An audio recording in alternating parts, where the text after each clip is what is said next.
Welcome, friends. It's time to elevate and thrive, and it's your host, Barry Napier, here with Dr. Angela Yeagley, my co-host and superstar naturopathic physician. Hello, everybody. Welcome, welcome. And today we're going to talk about something that is quite common and that many people are aware of, but oftentimes have not themselves been tested for, and that is food allergies. Yes, food allergies. Yes, Very yes. common. Now, there's the common ones, right? People automatically, I think, if you say food allergy these days, probably think of gluten. Absolutely, and dairy. And dairy. Yeah. But it's much broader than that. It is. I mean, people would be surprised to hear that you can be allergic, and I should qualify. You can be allergic to almost anything, any type of food or spice. But where I want to clarify, we definitely call this a food allergy, right? But it's actually, when people are thinking of like, oh, I'm allergic to dairy, I'm allergic to gluten, like I can't have it in food because it upsets my stomach. It's really more of a food intolerance, right? Or sensitivity, A right? sensitivity, a sensitivity to the food. And allergists get very picky about this. You know, they are like, if you have an allergy, that means that you're itching, you have hives, you can't breathe. There's like an inflammatory response. Yeah, right? well, So there can be that's a good yeah. point. Yeah, there can be an inflammatory response with a regular food intolerance. It's just different parts of your immune system. So get technical, IgE for hives and itching, IgA, IgG for your other food sensitivities and food intolerances. Right. So I have a teenage daughter who has some food, both intolerances or sensitivities, and maybe then some things that they've tested that they have an allergic response to. And it is kind of interesting trying to navigate that distinction with them because they just get mingled up. It's like, absolutely. I can't have this because I have an allergic reaction. Yes. I was like, well, that one you don't actually. Yeah, it was might like, just make you feel kind of maybe tired it upsets and bad. or it upsets your tummy a little bit, Yeah. or like makes you want to go to the bathroom, stuff like that. Yes. So just to be technical then, or help people understand what we're talking about with food allergies then is food sensitivities or food intolerances. Yeah, but everybody in the world still calls them food allergies. great. So Are we gonna interchange those two terms then? A little bit. We could probably just call them food allergies. We'll just That's call them easier. food. Yeah. Perfect. All right. Okay, great. So let's talk. So long list of stuff. We talked a little bit about itching and some other stuff, but digestive problems, headaches, what kind of other things that people experience? I mean, what's incredible is that I've seen the range over the years, like from like severe migraines. So I'll give you some of the more severe things that I've seen, or pretty incredible changes whenever I've had people do food allergy elimination diets. I've seen migraines completely resolve with a food allergy elimination diet. I've seen fibromyalgia completely resolve. I've seen, which is full body pain and aching. I've seen severe gut disturbances like loose stool and constipation completely resolve with a food allergy elimination. Now, I mean, these are more extreme, usually it doesn't happen quite like that. Usually it's like you improve gradually, or sometimes pretty significantly, but I would say it's probably the more rare case that whatever your experience, if you're having something severe and then all of a sudden it's completely gone, maybe that doesn't happen to everybody. There's usually multifactorial reasons that something is coming up for someone like a fibromyalgia or a migraine, but I have seen pretty incredible health changes. And also all the stuff like mood, I imagine too, right? Oh, mood, absolutely. energy, Yes, depression, like all that kinds of just clear thinking or brain fog, probably joint aches, I would imagine. Stuff like that. All of that. Yeah. So mood, and I'm so glad that you brought that up because our gut, makes about 80%, they think maybe even more now, of our brain neurotransmitters, which is kind of crazy. So when you have, something disrupting the intestines, absolutely it can make you feel horrible, and it can make you depressed and give you anxiety.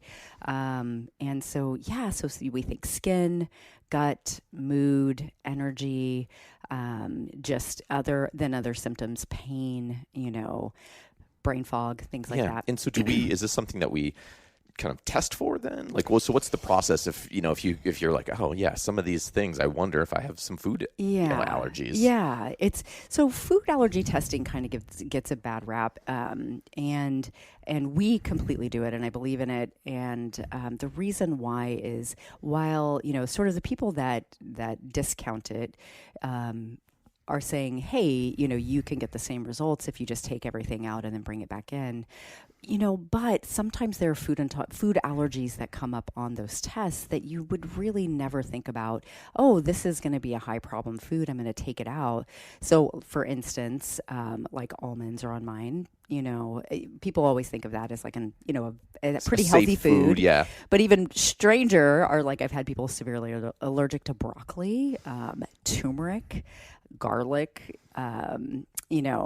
just odd ones like cranberry, and you think that's odd. Not the normal thing you would think of in an elimination diet. No, it's like, hey, we're going to take out wheat, dairy, eggs. Some of the big triggers, maybe meats. I don't know, but those are like some big trigger foods, right? And it's like that's where. So you're saying that where the testing can be valuable in some of the nuance and some of the details, exactly, and severity. So we might get a test back that shows, okay, you already knew you were dairy sensitive, but oh my gosh, like look, it is off the charts. You're not just dairy sensitive. This is severe, and you really need to keep it completely out, not rotate it in. Yeah, and it was interesting too when my daughter went through their testing is that dairy was mild, but whey specifically was really high. Yeah. So that was kind of interesting. It was just interesting to see that distinction. Right, exactly, and for her that we might think of like a whey protein powder or something like that, right? Yeah, you're thinking, oh, this is a healthy, and it is for many people, right? But this is an example where with the testing, you have some ability to say, oh, this thing that I thought was healthy, like your point in case of almonds, is something that I actually should stay away from. Yeah. So we kind of talked a little bit about, what are kind of some of the symptoms of food allergies. We kind of talked through, some of that distinction.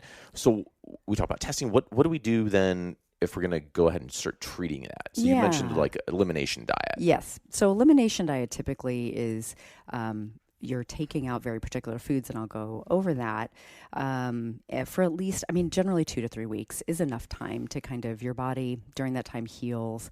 And at the very end, we're going to challenge or try to identify foods that are a problem. So what you're essentially going on, if you are doing a full elimination diet, you're going to be gluten and dairy free, of course. You're going to just be doing, milk, cheese substitutes. We're doing fruits, vegetables, gluten-free grains, teas, broths, water, spice. You are doing spices, even though you can be allergic to spices. You're still doing those, and actually, you're doing meats.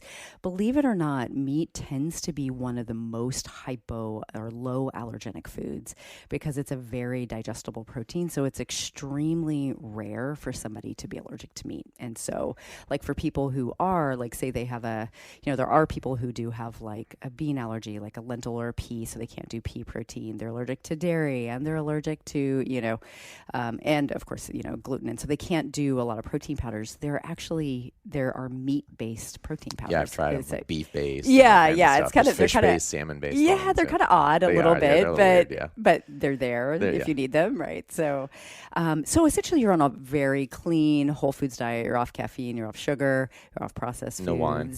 You're off alcohol. This is the full elimination diet, right?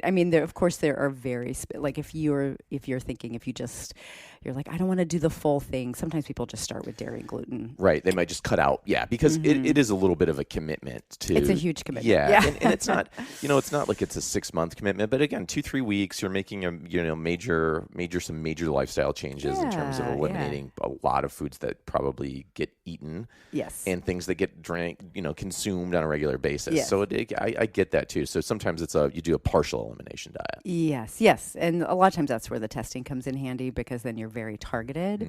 So say like what's called an IgG panel will probably catch, that's systemic immunity, full body immune system, and that'll catch probably 85% of your food intolerances. And then if you do the IgA, which is the gut one, then you're going to catch probably the rest. And there are some outliers that are like more like histamine reactions and other inflammatory reactions, that there are some panels that do that, but they're very expensive. So and sometimes you can catch, if you do one of those inflammatory mediated panels, is what they're called, you'll catch other groups that you're not having an immune reaction to. You're only having an inflammatory reaction to it, right? So IgG and IgA are immune system reactions versus like purely an inflammatory reaction, right? Right, got it. Okay. So we pull those foods out for 2 to 3 weeks, and then we kind of see what happens. And then we see, so you're watching for everything. So in the beginning, you might experience what we, call a detox, or it's also known as a Herxheimer reaction. People who are know this world, which is basically detox symptoms. So you can get a headache, you can feel worse within the first few days. So anybody who's gone through like coffee withdrawal, that's basically what it's like. It can be. It doesn't have to be. Some people just shift right into feeling amazing. They just feel incredible, or feel really, really good. But usually that's over a period of that 2 weeks. So say if you're doing this for a reason, like we were forced to do it at Bastyr. Everybody was made to do an elimination. It was mandatory. Yeah. Although I will tell you, I did have coffee on my elimination diet. That was the one thing that I kept in because I already know I have a food intolerance to it. So you didn't need to cut it out. You knew you were intolerant. Why am I going to cut it out? I only did a little bit, but just had some sips. Yeah, so you're preparing, you're getting all your substitutions first, right? And then you're on it, you're watching everything. How do you feel? If you have a reason to like, what am I looking to, what am I hoping will improve? Is it my skin? Is it my gut? Is my mood? Sleep, energy, whatever that problem, the achiness, the joint pain. Yes, that's what you're kind of watching and monitoring. And in some cases, it might even be, say, like I know there's examples where we've done elimination diets for, say, people who have like a thyroid disorder or thyroid levels, or like could be like a hormonal imbalance. Absolutely. And so in that case, then we're doing some, before testing, elimination diet, and then we do some additional testing, right, to see, did that hormone situation improve? Absolutely, because, again, it's coming back being tied to inflammation. And so whenever we have like autoimmunity, absolutely. Like you with autoimmunity, you always want to take out irritants, right? You always want to remove things that the body is having trouble with, and that will include food, unfortunately, and many times, there are the common ones, but then, every person is going to usually have something individual. Not everybody, but like where it's very special to them, We're all beautiful snowflakes. That's in that right. Way. Yes. Yeah. So we kind of, and then we see, okay, great. Did things improve? Did they not improve? Right. And so part of it, I think one of the interesting things about the whole approach, especially our approach here, is, we do testing. We also, those are, people think often of blood testing, but this is also lifestyle testing too, right? So we're just seeing what happens, right? Like, let's make some changes. Let's see what happens. And that can all provide, clues and insights then into what's actually going on inside a person's body, right? So let's say things do get better. Yes. What's the next step then? So the next step is you then, one by one, you bring those major food groups back. And so one group, or one, like say dairy, if you're going to bring it back, you eat 3 servings in one day. So you're doing a challenge. That's what we call that. And then the next day you avoid it again. So most people are going to notice if there's going to be an issue, it's going to be that day, So basically it's like you create a blank slate, you kind of reset things, you introduce it for a day, and then you see just that one particular food and you see what happens. You see what happens. And then the next day you avoid it again, because there are some people that have what's called a delayed hypersensitivity reaction, which means that, they're fine the day that they bring it in. The next day they feel horrible, So you don't want to challenge another food, because then you might accidentally mistake it. So say then you do your challenge, you're like, I just have to say this really super, to me it's fascinating. So for instance, I had somebody, I had a couple that eggs were on the list, right? Take it out. And there was no nausea or vomiting, anything. Did the challenge.